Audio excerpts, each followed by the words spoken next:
Hello everyone, good morning. Actually मैं आज कुछ अलग ही बोलने के लिए आई हूँ आप सबों के पास।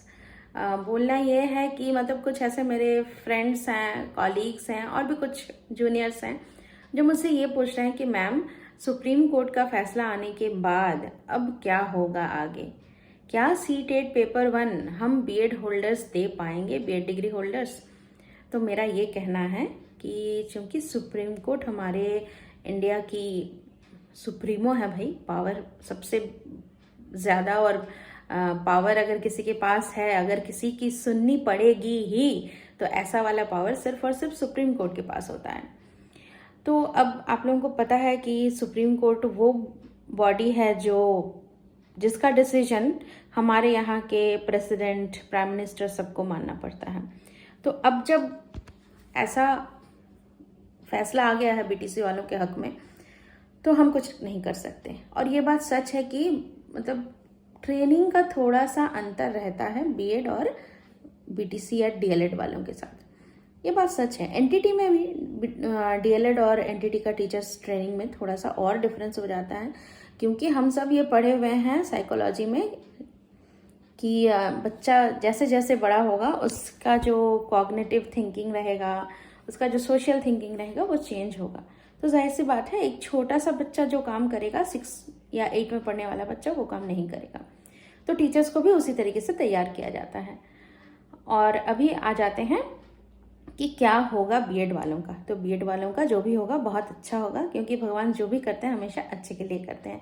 चूंकि हमारे पास बीएड की डिग्री है तो हम लोग हमेशा ही, ये ज़्यादातर देखा जाता है, 99.9% लोग ऐसे होते हैं जो सीटेट में पेपर 1 और 2 दोनों को भरते हैं। तो आप लोग अभी ज़्यादा से ज़्यादा पेपर 2 में फोकस कीजिए।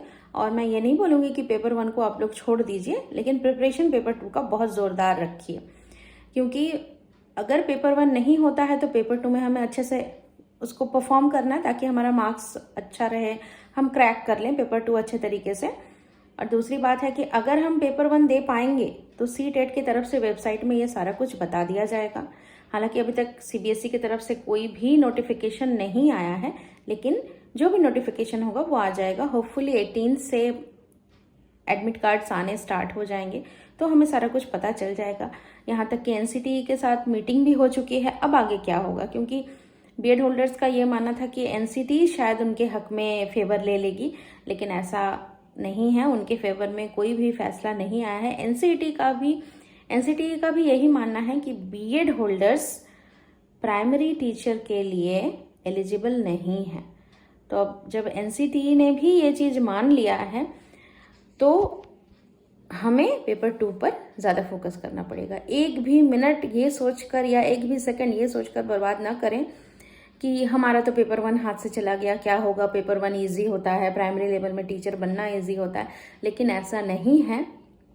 पेपर 1, हाँ ये कह सकते हैं कि सीटेट पेपर 1 पेपर 2 के मुकाबले ईजी होता है, बट नॉट ईजी।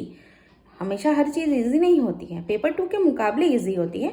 और दूसरी बात यह है कि प्राइमरी लेवल में अगर आप बोलते हो कि टीचर बनना इजी है, तो नहीं मेरे दोस्त, इजी नहीं है। क्यों?